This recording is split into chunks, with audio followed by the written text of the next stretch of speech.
वहाँ एक दही पर कौवा आकर के बैठ गया और उसने हलवाई ने फट से ढेला मारा और वो मर गया।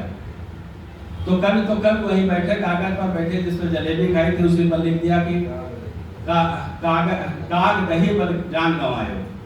अब देखिए अर्थ निकालने के लिए उसके बाद एक लेखपाल साहब वहाँ बैठे आकर के उनका कुछ सस्पेंड वगैरह हो गए थे, तो उन्होंने उसको पढ़ा कि कागज ही पर जान गंवाए।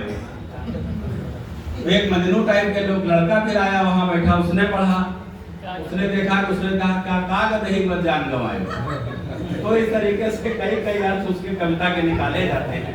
ये पढ़ने वाले पर डिपेंड करता है। यही कवि की सफलता है, जो वो सोचता तो वास्तव में एक बिंदु है। जब कवि कोई लिखता है तो एक बिंदु को सोच करके लिखता है, लेकिन विद्वान लोग उसके इतने अर्थ निकाल देते हैं तो बाद में उसे भी आभास होता है कि हमसे कुछ हो गया। ये मां सरस्वती की कृपा होती है। चलिए इस क्रम को और आगे बढ़ाता हूँ। और वास्तव में मैं चूंकि डॉक्टर नंदू शर्मा जी को जाना था इसलिए मैंने उनको बुलाया, लेकिन मैं करना कुछ और चाहता था।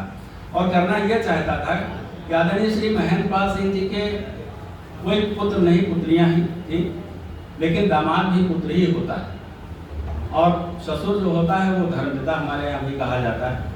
और आदरणीय श्री जितेंद्र सिंह जी उस समय तक पहुंचे नहीं थे। मैं चाहता हूं कि क्यों ना उनके जो दामाद जी हैं जितेंद्र सिंह जी हैं उनसे आग्रह करता हूं आए और महेंद्र पाल सिंह जी के विषय में 2 शब्द कहने की कृपा करें, क्योंकि वो जो बताएंगे हो सकता है कुछ हम लोग जो न जानते हो वो भी कुछ जानने को मिलेगा।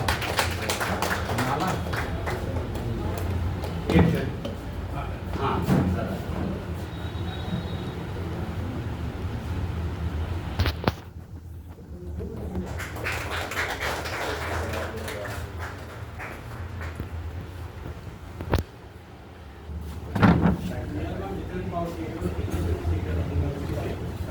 और यहाँ पर टीचर तो हमारे पिताजी के अंदर लखनऊ में यहाँ पर आप लोगों के संपर्क में आए तो लोग उनको जान पाए। जब गांव देहात से बिलोंग करते थे और वो डायमंड थे जैसे कोयला की लेयर लगी थी, लेकिन अंदर से बहुत सारी उनके अंदर कविताएं थी। उनके अंदर वो प्रतिभा, हम तो उनकी कविताओं को पढ़ा देखा तो उनके अंदर ऐसी प्रतिभा हमको दिखाई पड़ी जैसे निराला और महादेव वर्मा जैसी कृतियाँ उनके अंदर थी, लेकिन उनको व्यवस्था उनको न मिल पाने के कारण वो उस ऊंचाई पर नहीं पहुंच पाए। लेकिन फिर भी आप लोगों के संपर्क में आने पर उनको काफी ऊंचाइयां प्राप्त हुई।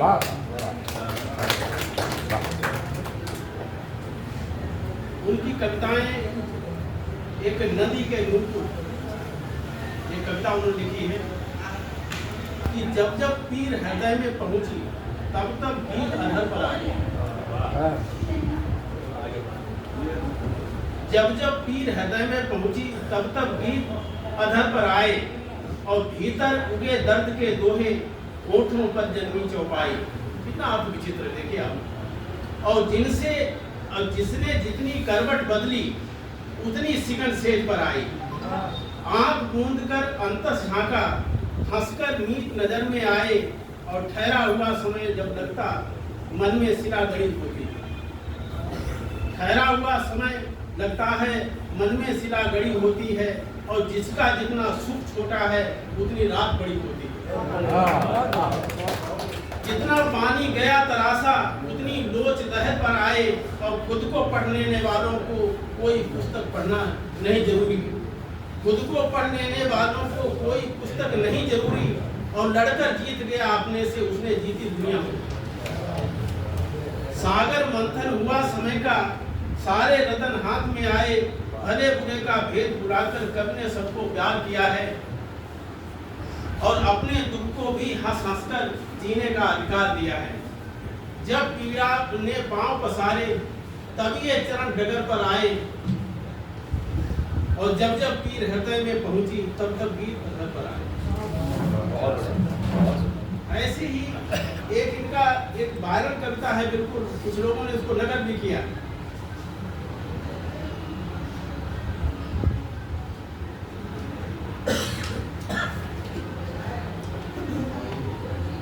कोई गीत नहीं गाता है, कोई गीत नहीं गाता है, गीत अधर का क्या गाता है।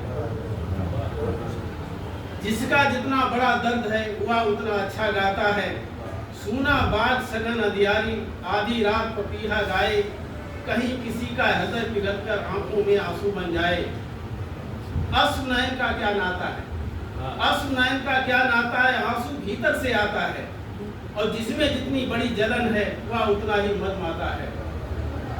जितनी लचक हवा में होती, नदियां पर लहरें लिख देती, मन के मोड़ अनदेखे फिर भी अनजानी आंखें पढ़ लेती।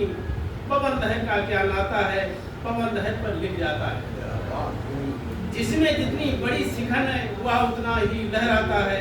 सबके नयन अनपढ़े होते, लोग कहते हैं नयनों से पढ़ लेते देखकर। सबके नयन अनपढ़े होते, पढ़ी लिखी चितवन होती है, कोई मधुर नहीं दुनिया में, मीठी सिर्फ छुअन होती है।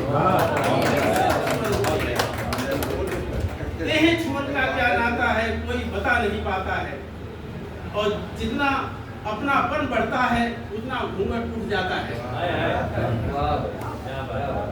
उफन उफन कर चांद हंसा तो बिफर बिफर कर चकवा रोया, कोई गिने सितारे कोई मन चाही बाहों में सोया।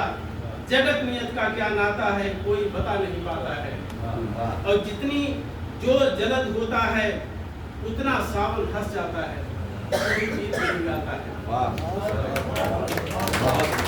ऐसी कविताओं के अर्थ आप देखेंगे तो आपको वो छवि आपको दिखाई पड़ेगी जैसे निराला जी कवि थे, महादेवी वर्मा ने रचनाएं की हैं।